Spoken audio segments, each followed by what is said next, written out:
Hello everyone, मेरा नाम है डॉक्टर के एच चौगले और हमारे चैनल डॉक्टर कंसल्ट में आप सभी का बहुत बहुत स्वागत है। आज की इस वीडियो में हम बात करने वाले माइस्थेनिया ग्रेविस के बारे में।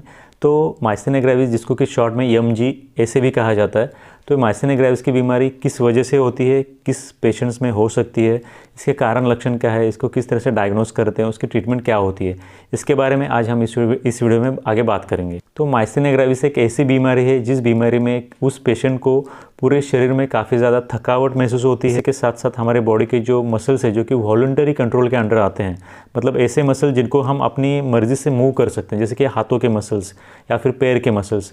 ये जो मसल्स है उनमें काफ़ी ज़्यादा फटीग या उनमें काफ़ी ज़्यादा थकावट महसूस होती है। वो पेशेंट अपने वॉलंटरी मसल्स को ठीक से मूव नहीं कर पाता। अगर हम इसके कारण की बात करें तो एक ऑटोइम्यून तरह की बीमारी है।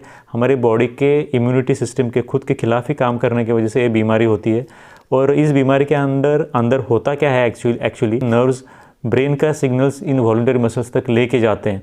उन नर्व्स के ठीक से काम न करने के वजह से ब्रेन के सिग्नल्स ठीक तरह से उन मसल्स तक नहीं जा पाते। इसकी वजह से वो मसल्स ठीक से काम नहीं कर पाते। उसके वजह से उस पेशेंट में काफ़ी ज़्यादा थकावट महसूस होती है। इसके बाद हम शॉर्ट में बात करेंगे माइस्थेनिया ग्रेविस के लक्षणों के बारे में।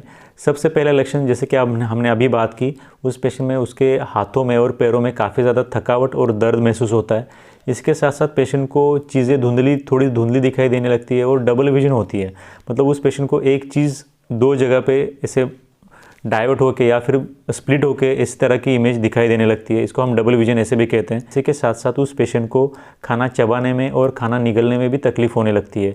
उस पेशेंट की एक आँख का जो आईलिड होती है वो नीचे आ जाती है, जैसे कि हम टॉसिस में कहते हैं। जैसे स्नेक बाइट के पेशेंट में जब टॉसिस होता है उसमें जो आईलिड उस पेशेंट की ड्रॉप हो जाती है, उस तरह का एक लक्षण भी इसके अंदर देखा जाता है। पेशेंट ठीक से बात नहीं कर पाता। इसी के साथ साथ पेशेंट को सांस लेने में भी दिक्कत होने लगती है, उस पेशेंट की सांस भी फूलने लगती है। तो ये कुछ प्रमुख लक्षण है जो कि माइस्थेनिया ग्रेविस के पेशेंट में देखे जाते हैं।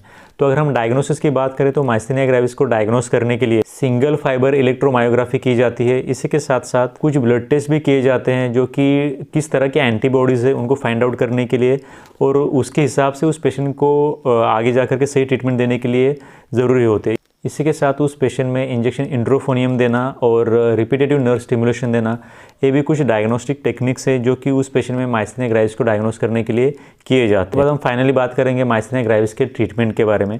तो माइस्थेनिया ग्रेविस को ट्रीट करने के लिए मेनली ब्लड ट्रांसफ्यूजन किया जाता है। ब्लड ट्रांसफ्यूजन इसलिए करते हैं ताकि उस पेशेंट के बॉडी के अंदर जो एक्सेसिव एंटीबॉडीज़ है उनको हम उसके बॉडी से रिमूव कर सके, जिसकी वजह से उस पेशेंट को उसमें काफ़ी ज़्यादा राहत मिलती है। तो ब्लड ट्रांसफ्यूजन के बाद अगर हम बात करें तो फिर हम उस पेशेंट में मसल स्ट्रेंथनर और स्टेरॉइड्स भी दे सकते हैं।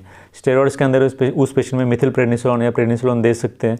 मसल्स को स्टिमुलेट करने के लिए या फिर मसल्स को स्ट्रेंथ देने के लिए एल कार्निटिन जैसी दवाई भी दी जा सकती है। अगर हम चॉइस ऑफ ड्रग की बात करें तो किसी भी पेशेंट में माइस्थेनिया ग्रेविस को ट्रीट करने के लिए पाइरिडोस्टिग्मिन को बेस्ट मेडिसिन या फिर चॉइस ऑफ मेडिसिन कहा जाता है। कुछ रिफ्रैक्टरी केसेस में, मतलब जिन पेशेंट्स में ब्लड ट्रांसफ्यूजन करने के बाद या फिर स्टेरॉइड और मसल स्ट्रेंथनर देने के बाद भी उस पेशेंट में आराम नहीं हो रहा है, तो फिर उस पेशेंट में हम सर्जिकल ऑप्शंस को चूज़ करते हैं। सर्जरी के ऑप्शन के अंदर उस पेशेंट में थायमेक्टोमी की जाती है। तो ये कुछ मेन लाइन ऑफ ट्रीटमेंट है जिसके थ्रू हम किसी भी माइस्थेनिया ग्रेविस के पेशेंट को ट्रीट करते हैं। तो ये तो हमने शॉर्ट में बात की माइस्थेनिया ग्रेविस या फिर एमजी इस बीमारी के बारे में। Thanks for watching this video till then. Thank you very much.